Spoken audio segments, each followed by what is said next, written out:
everybody. Welcome back to Build a House with me, Jim. I am Jim. It's episode 157, believe it or not. I'm just finishing up the fence project from last episode, and fence is completely done, but I'm just putting some high quality landscape fabric down. Do not buy the cheap stuff, please. You're just wasting your time. And don't just put your gravel over dirt. You're also wasting your time. I really would suggest you buy a quality filter cloth or weed barrier. Try to avoid getting that black stretchy stuff in the 50-foot rolls for $11 or whatever. Do it once, do it right, and it'll be the way to go. Anyway, that's my tip of the day. Welcome to 157. Let's go.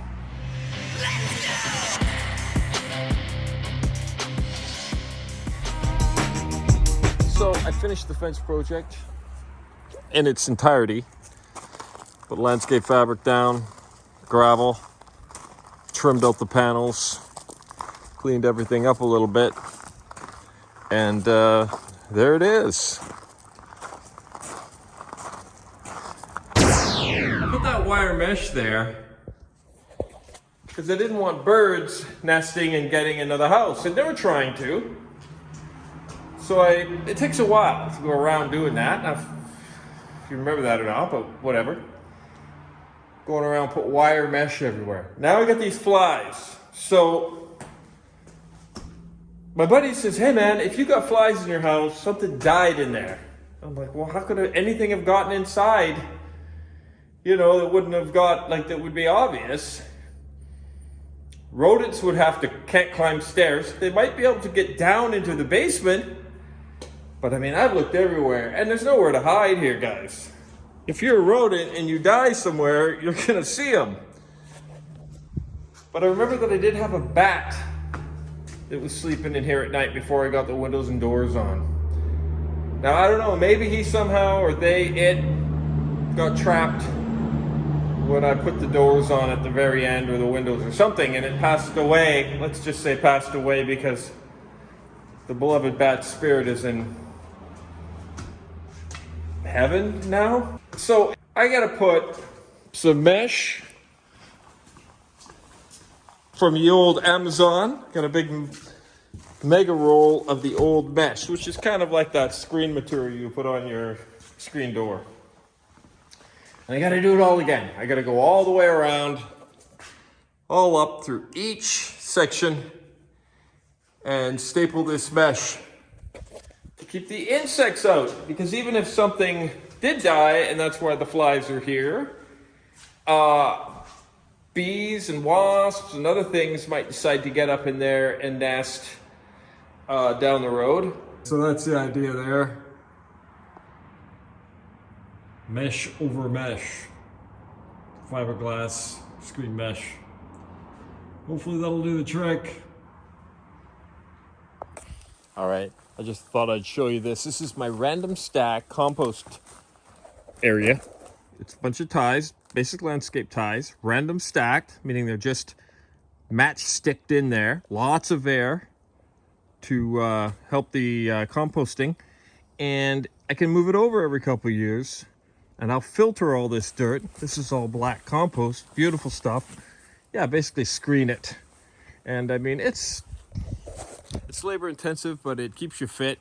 It's free, beautiful composted dirt, and everything from our cardboard, sawdust that I generate working on the house, our food scraps, you name it, it all goes in there. It's awesome. Random stack composter. Fun project of the week. I'm building a big shelving unit. This is the beginning of it. So I'm working on this fun project for a change, and I got all this old crappy wood from outside. It's been kicking around. You know, it's got some nail holes in it and stuff, but it's some of it, you know, has been used for forming. But when you cut into it, it's nice and fresh. So I'm basically even using stuff like dunnage, where you get lifts of materials, you know, like this is called dunnage, right? They send it there In this case, it was some metal or something I ordered. And I'm salvaging it and basically making a little piece of furniture out of it for free.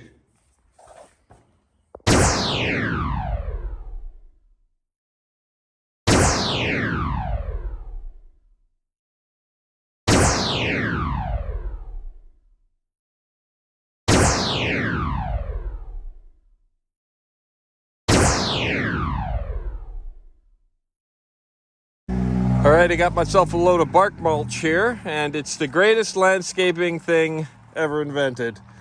Got the old roof membrane left over from the roof, and some stuff that they wrap up lifts of wood with when they receive them at the building supply place. And this bamboo tends to spread, but if it doesn't have light, it doesn't. It just, if it's strong enough, the spears can poke through, but this stuff's pretty tough.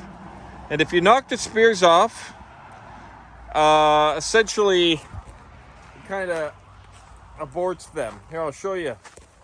If you got this kind of bamboo, and a lot of people don't like this bamboo, they think it's invasive, and it kind of is. But if you get these spears, like this time of year where they start coming out, if you just break them off like that, they stop growing. But as long as you knock these spears off before they get developed, that ends them. But you got to be on it. You can't just disappear for a week, and then once they get big, you got to cut them, and that's far more difficult. Bark mulching and gravel, two of the greatest landscaping things ever invented.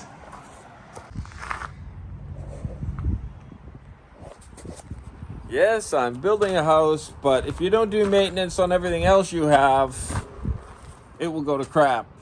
So, got my 34-year-old Chevy pickup truck here. And these wheels look pretty nasty. So I'm gonna clean them up, pick some paint here and here, and polish this up. We'll see what I can make them look like.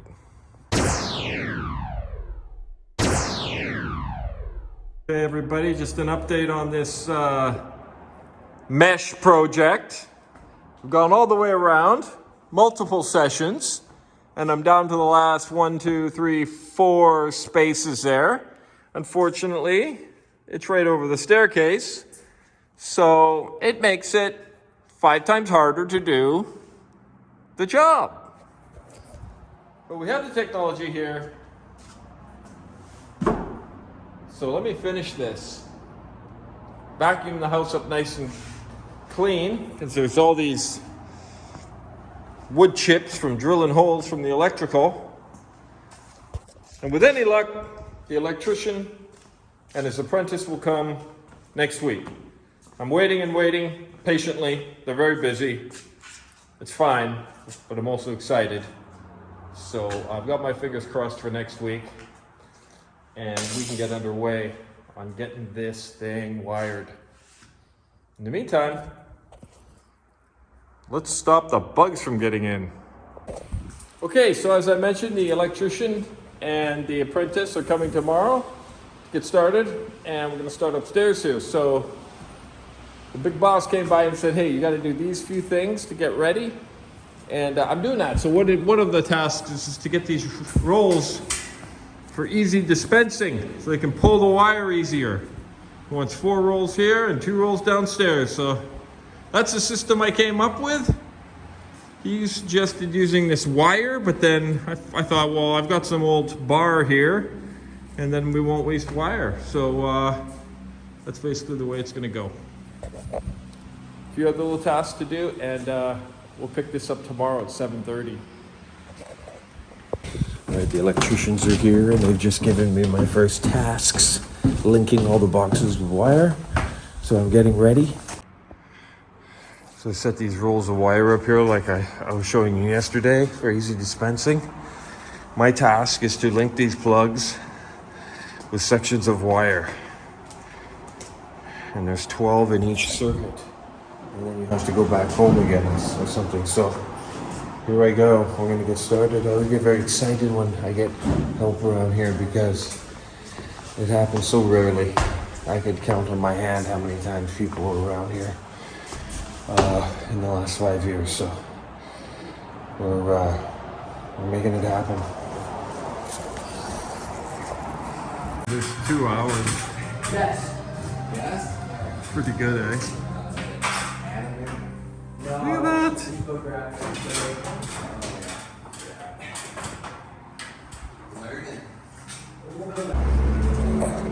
Okay, these dudes have shut the music off because they've gone for lunch. I can't film with tunes on because it's a copyright thing, as you know. Look at this. It's like a mad scientist in here. This is 3.5 hours worth of work. 2 guys and me, who I'm just kind of doing the best I can. Look at it. Look at it. This is going to be a sub panel here. So you got all these wires coming down here. It's actually quite amazing, you guys.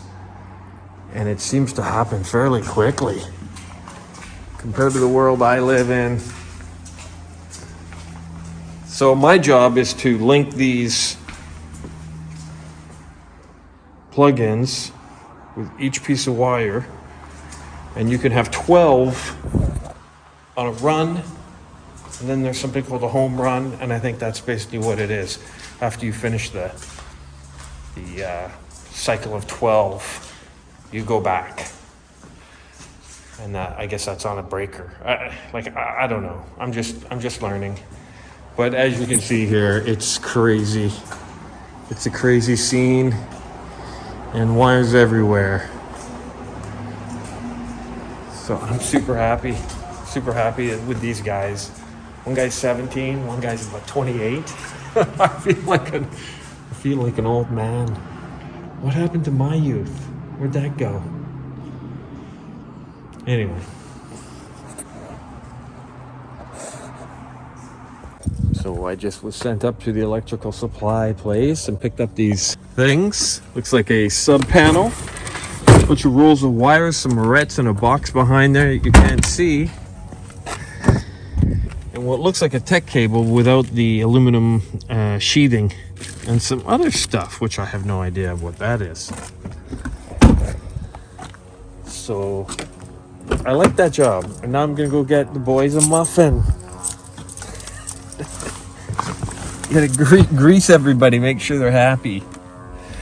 All right, so we're finished day 1. Guys have gone home. Place is absolutely covered in debris.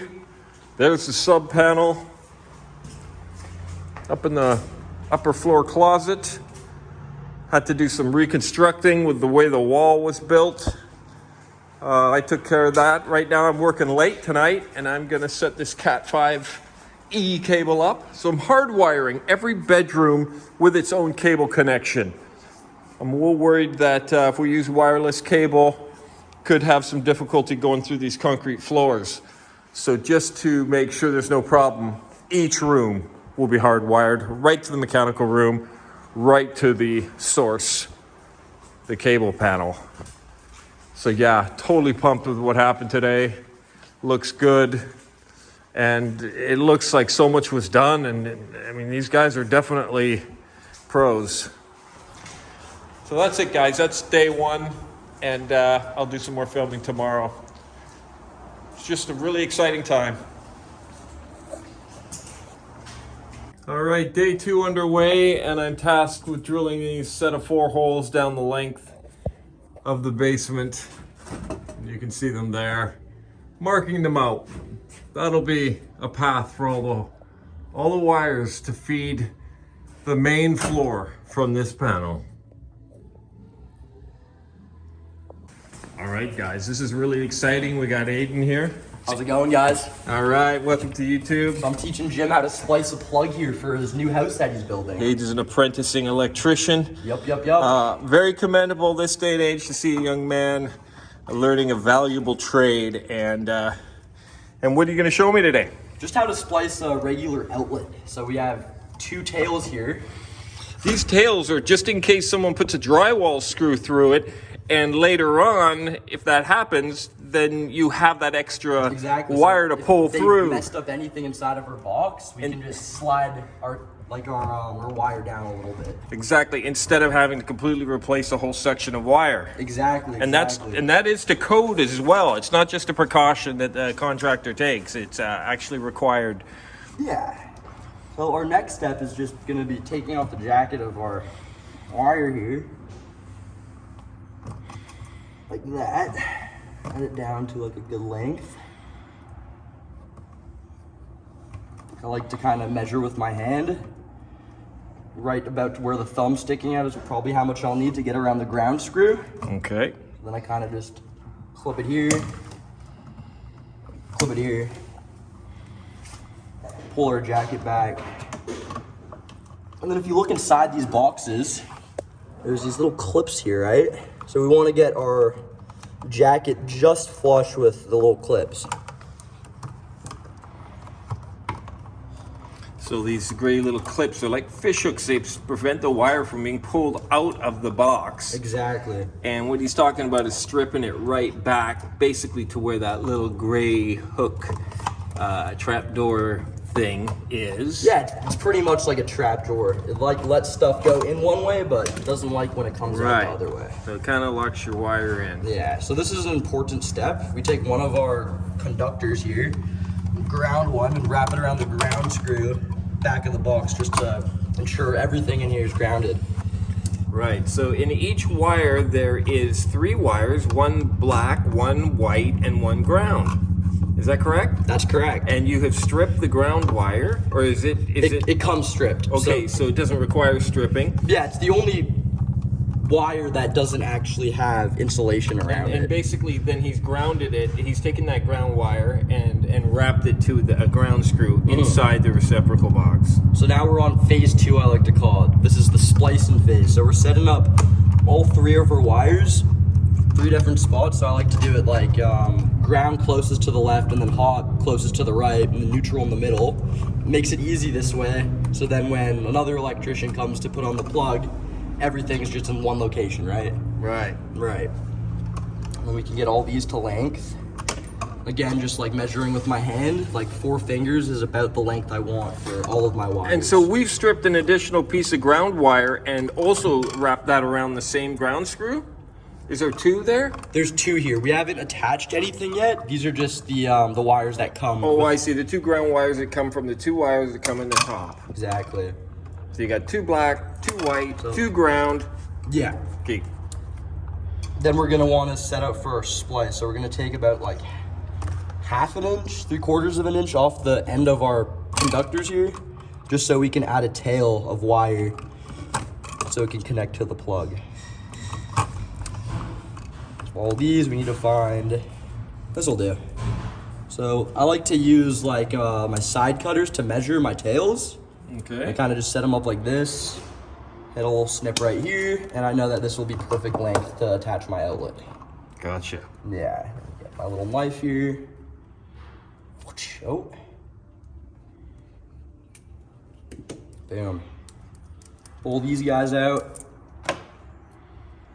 And this part can be a little bit tricky depending on how you do it. If you do it with like pliers or my cool little machine. So I kind of just give it a little bend, set a moret up.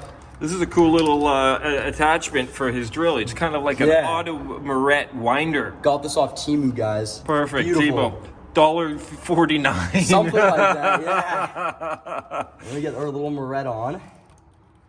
Get a little spin, and then I'll just start eating up that wire. So you don't have to even get it started a little bit. You just kind of get them together, and it does it for you. Sometimes it depends like what gauge of wire I'm using. If it's a little bit thicker, sometimes I like to start with this. So I'll strip this guy to the same length, roughly, and give it a little bend, and then get ready to add it on. And you can just use this to fire it straight up, but it doesn't really like it the best. Then we clip our ends, make them all neat, so then our moret slides on nicely. Get a moret. Make sure they're really nice and tight so nothing's falling off here. and bring our tails so then we can get the max amount of length out of them, right down to the bottom of the moret. Where's that last tail? There it is. Okay. Match our length again. Give it a little bend. Load up a moret. Get all these kind of lined up. Pop our moret on. Come on. There we go. And start sucking into the moret. And you can kind of know it's good when you have a little bit of white stick in there. You know that the copper's all the way at the end. So now we get our morets, we fold them up about halfway into the box, so they're all kind of on the edge of the box. And then just fold them all the way back, as far as you can. Little push, little push, a little push. And then we get our tails now, and we stick them out like this. Just pull them down and stick them out. And then boom. So now, if somebody had a plug like that outlet over there, you just simply put your hot to your hot screw, your neutral to the common screw, and then ground to the ground screw. Super easy for anybody doing anything. And then just to top it off, just to make sure, like, let's say the circuit went live, we just put a little moret on the hot so then these things aren't touching. I see. Short it out. So that's a key. circuit. That's a key thing. Yes. You fold them up inside there, Yeah. out of the way. So then the finishers will come. There'll be like drywall over here, obviously. And they just put their finger in here, pull these out, and they're ready to go. Beautiful. Yeah, that's how you do it. That's how you wire a plug. Brought to you by an apprenticing electrician, Yes, sir. Aiden. And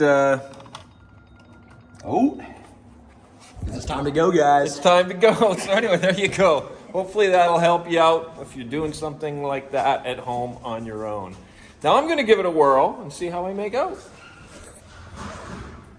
Okay, at the end of day 2, the upstairs is completely finished other than just installing the actual plugs themselves.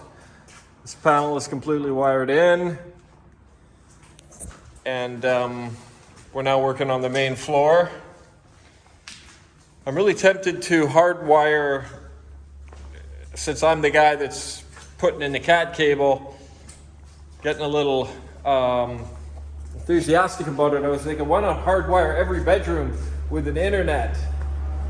But then I've already got, as a redundancy, an extra booster on each floor. So, but that's kind of fun.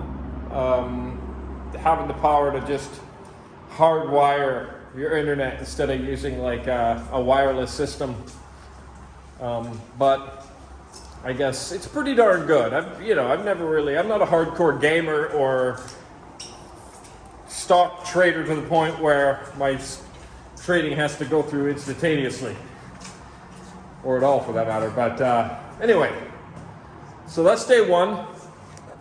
I'm gonna clean up now because I like things clean. And it's crazy looking. What a different world. What a different feel. But here it is. It's all wired. Those guys will be back here again tomorrow at 7:30 for day 3. Working on the main floor. Most likely get most of that done today. Or tomorrow, rather. And then we'll move into the basement. Okay, so real quick. This is down in the mechanical room here. That's 4 TVs on the upper floor for all the bedrooms, hardwired. A booster on the main floor, a booster on the top floor, and hardwired for the living room TV. So I got 7 hard wires I put all around the house. Well, that's really satisfying. Those dudes have gone for lunch. This is the final day, Friday. After 4 days of doing the electrical, with any luck, we'll almost have the second floor done by the end of today. I've been fortunate enough to be tasked with things to do that they know that I can manage, and I am really happy about that because it's fun to be involved with every possible thing that I can be involved with. And I've soaked up a little information about electrical this week, just being around them and maybe asking a few too many questions, but I try to stay out of their way. They'll be back in a couple weeks to finish the basement. And man, this has been a long episode. So if you have hung in there to this point, thank you very much. I generally don't ask for people to subscribe. I get tired of that when I watch YouTube, people constantly begging for your subscription. It seems somewhat a little bit hedonic to me. It's an appetite for just more and more and more and more, and that's not what really this is all about for me. Take care of yourself. We'll see you in episode 158.